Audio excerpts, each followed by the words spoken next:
দীর্ঘ ১৭ বছর প্রবাস জীবন শেষে আগামী ২৫ ডিসেম্বর দেশে ফিরছেন বিএনপির ভারপ্রাপ্ত চেয়ারম্যান তারেক রহমান। এই প্রত্যাবর্তন শুধু একটি রাজনৈতিক নেতার স্বদেশ ফেরা নয়, বরং এটি বাংলাদেশের রাজনীতিতে এক ঐতিহাসিক দিনও হতে যাচ্ছে। ২৫ ডিসেম্বর ঘিরে নিরাপত্তা নিশ্চিত করা হয়েছে সর্বোচ্চ গুরুত্ব দিয়ে।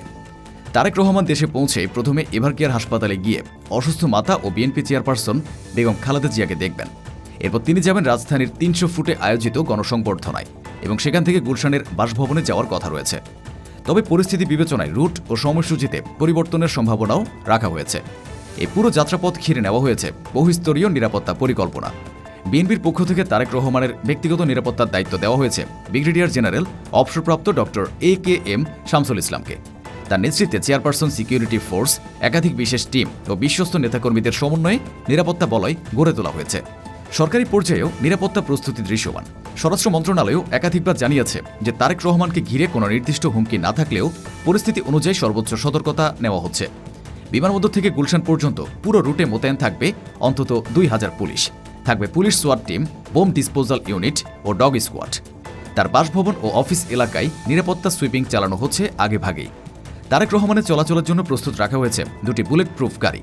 নিরাপত্তা ছাড়পত্র ছাড়া কাউকে তার কাছাকাছিও যেতে দেওয়া হবে না।